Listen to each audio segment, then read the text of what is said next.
Hello students, so welcome to this video. This is the last video of your chapter 2 functions in Python. This is the part 18th video. So here what we are going to do today we will discuss about the mutability and mutable and immutable properties of data objects, how they are responsible for modifying them when these are passed to the functions.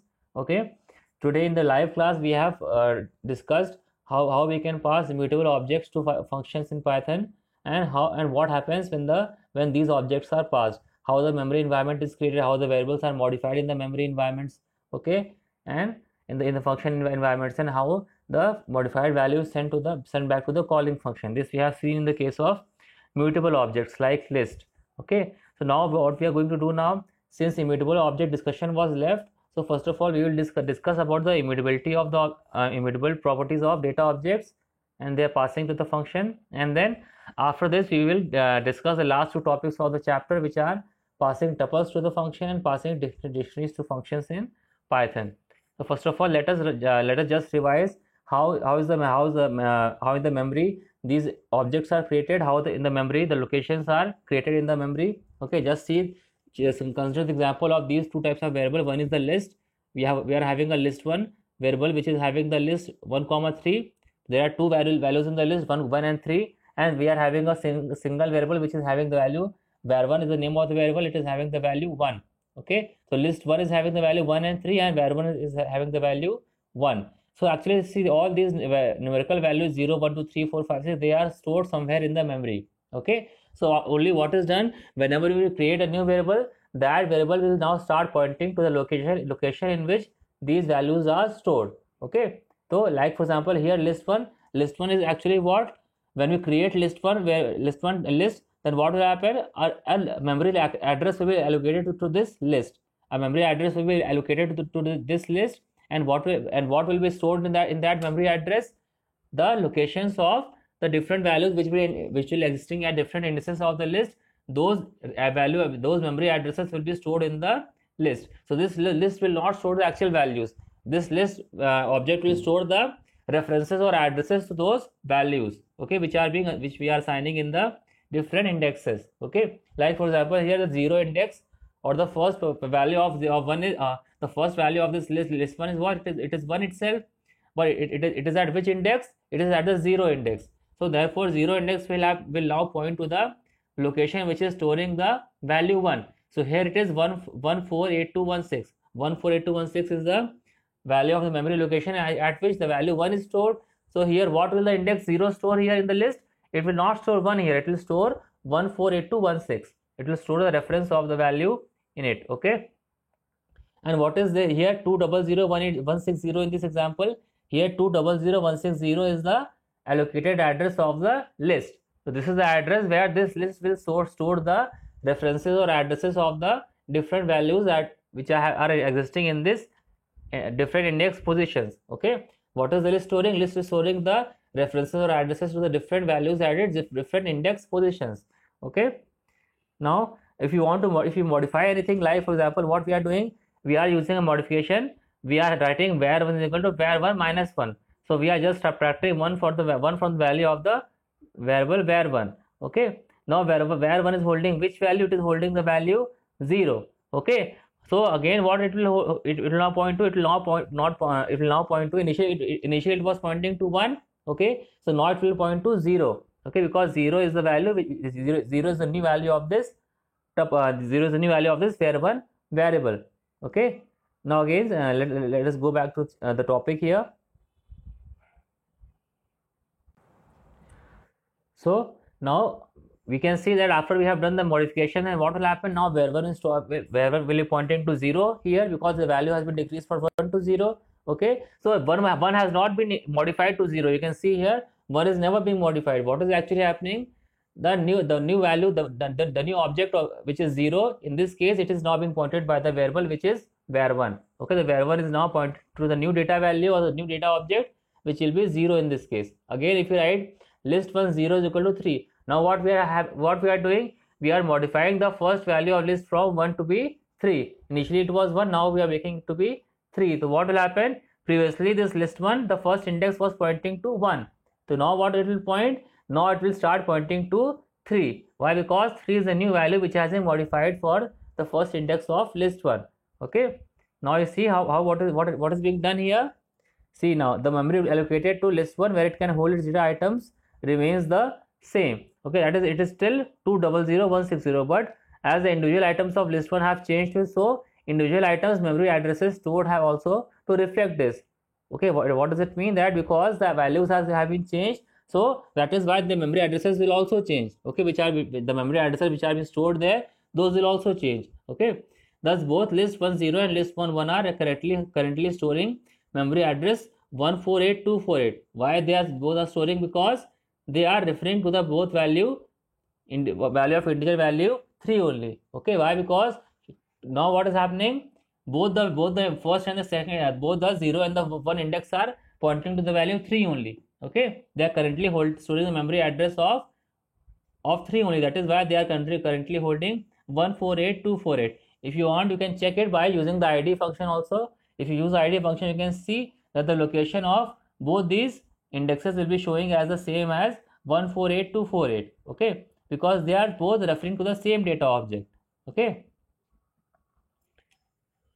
now we come on to how now we'll see a simple example. This example will show how we can pass an immutable type value to a function. So actually what happens, this is the type of function. What we are doing here we are passing a numerical value or integer value which is 3. Okay, here this 3 value, what we are doing in the main function, we have created num variable, we have assigned the value 3 to that. Again, then what we will print before passing the value, we will print the value once. Okay, then we will pass the num to the function, and where it will receive this my function is a function. It will receive the value of num in the parameter which is named as a. A is the parameter which will receive the value of num here. So what we have done inside the function, first of all we will print the value of a inside the function before modification. After receiving that, then what we are doing, we are now modifying the value of a here. Okay, we are modifying it by increasing it by 2. Now you'll see what happened in the memory environment. Okay, and in the function what we are doing, after we have modified this, we will now print the new value of a. Okay, and again after we return, we will again print the value of a, which now again after we return from the function, in the main function we will now print the value of num. Okay, now we'll see what is the output of this function of this program. Let us see here. See, first of all, what will print inside my function, the message will print then the value received in a. What is the value received in a? The same which was passed. What is the value? It was 3. So the 3 value will be printed in the second line. Then what will happen? It will print value of a. Now it changes to 8. Why is it changed to 8? Because we had added it by 2. Okay, because we had incremented it by 2. Actually it should be 5. It is a printing mistake. The value a has not changed to 5 within the main function, within the defined function, which is my func1. So inside my func1, this value of a has changed to 5. Okay, then what will print after we return back from my func? Then what will happen? The value of num will again be received as 3 only. Okay, it will not be changed, it will not be modified as it was stored in the function. Why? Because in the function, as soon as we modify the value, a new object will be created which will point to the new variable value, the data object, and it will stop pointing to the original object. So original object will remain as it is, it will not be modified. But when you modify the value of immutable object inside the function, then what will happen? The variable will now start pointing to a new data object. Okay, and whatever modifications are then done, that those modifications or those changes will be there in the new data object. Otherwise, actually it is not modifiable. But what happens when we try to modify that value? Then a new object with the modified value is created. Okay, and that value is being pointed to the that new, and the variable now starts pointing to the new data object with that new value. Okay, so it stops pointing to the original object, and that is why we see that the original object is unmodified after we return from the function. Okay, let us understand this by seeing the environment here also. So what is happening in this environment? First of all, we can see that in the global environment we have the variable num. Okay, which is having which is having a address, and what it is saving it is saving the values 3, 4, and it is saving the value which is what value it is. Sorry, it is a numerical value. It is an integer. It is storing the value which is 3. 3 is the initial value which it is pointing to. Okay, then what we are doing, we are passing this num to the to the my func1 function. So what is happening in the my func1 function? the parameter a is receiving the argument. So what happens after it receives the argument? It will also start pointing to the same data value, because what happens when you pass any object reference, that object reference is being passed to the parameter. So again, that object reference means what? That address of the object. So now what will happen?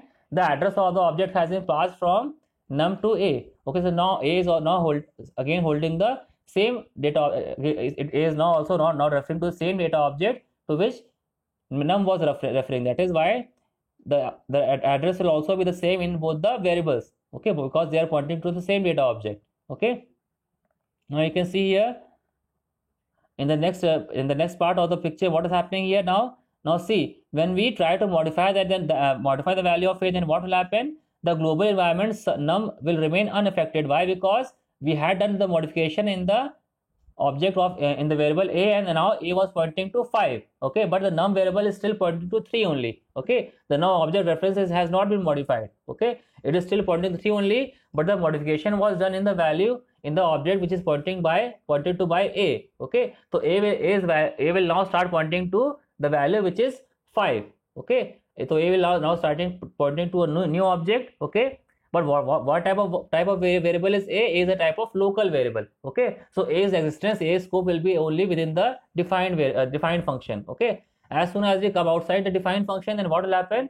This a will stop existing. This a will be destroyed in memory. Okay, so now which variable will remain in the global environment? In the global environment, only one variable, which was num, will exist, and num is still pointing to the value which is 3 in this case. Okay, you can see the explanations given over here. The local memory environment remains the same till line 6. Okay, and the myfunc1 gets over and control returns to the main function, and the local environment of myfunc1 is removed. So when the local environment is removed, so all the variables are also removed. So now we have only one variable inside the global environment, and that is still pointing to 3. Okay, that is why the num value, the num variable's value remains unchanged in the case of immutable objects. If a num was an immutable object like a list, then what would have happened? Any changes if you make in the list, that will be made to the original object. Okay, because that will be made to the object, the original object itself, and that is why what will happen? Those changes will be reflected in the main function also. But this is not in the case of immutable objects, because in the case of immutable objects, the changes are done to the different variable. Okay, and what happens after the change happens? The variables, the local variable starts pointing to a different object in the function. That is why the original object's value remains unmodified and unaffected. Okay,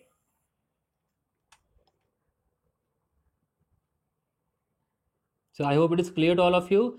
Now what I will do, say this PDF revision is complete. Now I will again go back to the slides, and I will explain 2 remaining topics from the slides. Okay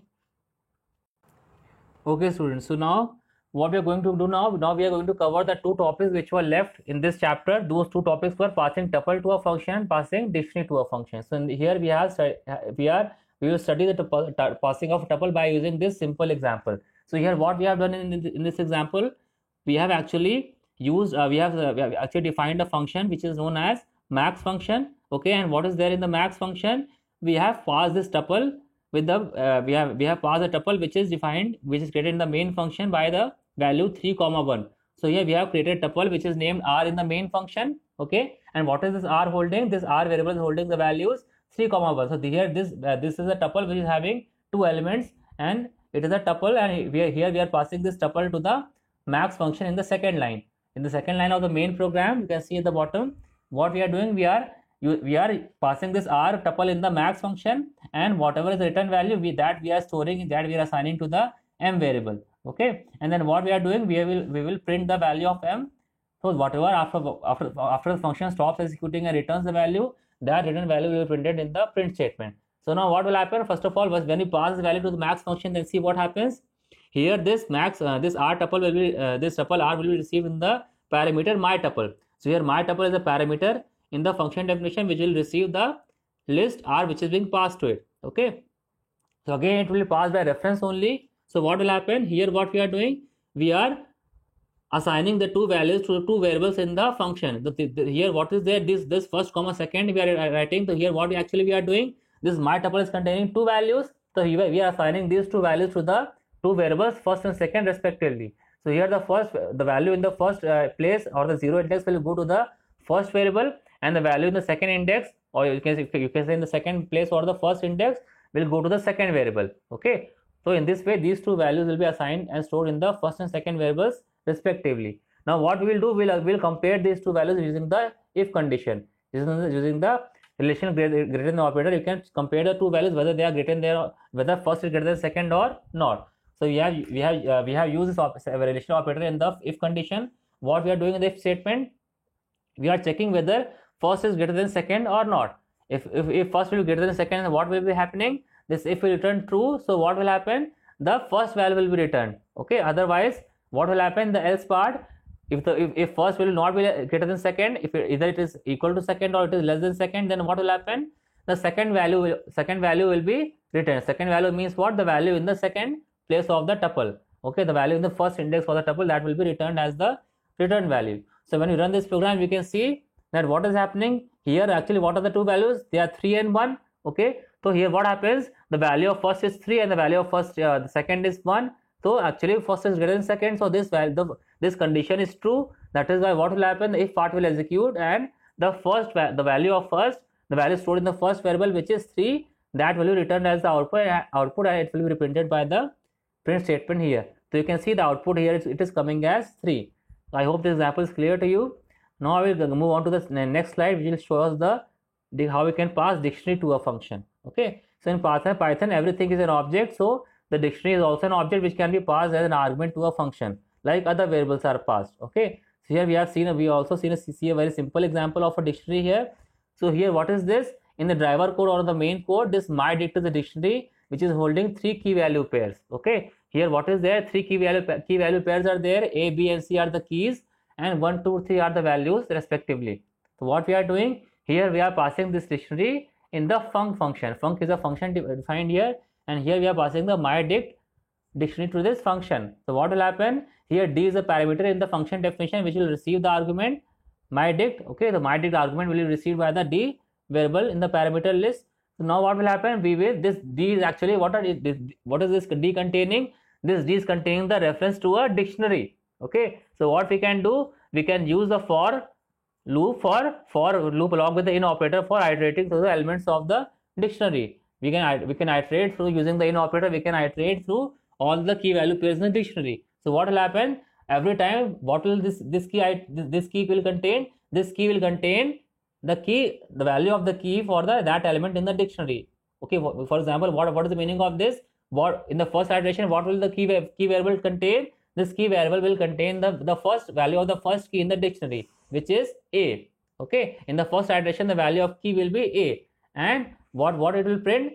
In the key will print A here, and in the value what it will print? It will print D. Okay, sorry, it will print the value, whatever value it is having. So what is the value of A in this case? The value of A will be 1. Okay, and what will happen if it takes the value B as the key, then what will happen? What is the value of the key B? It is 2. So again it will be printed by the print statement. Similarly, it will print all the values of dictionary one by one. Okay, and this is how our code will end. Okay, because this is all we have defined in this function. This is a very simple function. Okay, so now let us see the output of how it is happening. So what happens actually? You can see that it is very unexpected output. Why it is an unexpected output? Because you can see the second element is printed first, and then the third element, and then the first element. You can see the order is changed. The order of printing of the key value pairs is changed. How it is possible? Because if you remember, while I was teaching you dictionary in the last year, that time also I have told you that dictionaries are unordered. There is no ordering of elements in the case of dictionaries. So dictionaries elements are unordered. It means that depending they may be accessed in any order which is not fixed. Okay, like for example here in this run of the program, they are accessed in the order B, C, then A. Okay, in some other execution of the program, in some other instance of running the program, you may get the order as CBA. Okay, or in some other running of the program, you may also get the order as ABC also. So the ordering of the elements is not fixed. Okay, if you want to iterate through the list, if you want to iterate through the dictionary, then what we will get? You will get the key value pairs in different orders in the different running of the program. If one time we run the program, you will get a different order of key value pairs. Second time you will get a different order. Okay, In this way you can see, but what is the logic? The logic is clear that by using the for loop, what will this key variable contain? This key variable will contain the different keys in the dictionary, and by using this key, we will use this key within the square bracket to print the value of the key in the print statement every time. Okay, so I hope this output is also clear to you all. So with this, we have finished the last two topic of this chapter. Now this function chapter is complete. So tomorrow we'll start with the new chapter, which is using library in functions. Okay, this is and from tomorrow we'll start the chapter 3. Till then, thank you. I hope you all have understood this video. Keep browsing through all the videos and keep doing the assignments also, because very less people are doing the assignments. Try to solve the theoretical as well as the practical programs which I've given as assignments. First of all, run the programs in your system, and then after running the program, write the correct program and along with the output in your fair copy, and complete the assignments. Okay, so I hope all of you are doing the assignments. If you're not doing, complete it properly. Thank you. We will meet tomorrow, and we will start the next chapter, which is chapter 3 from tomorrow. Thank you.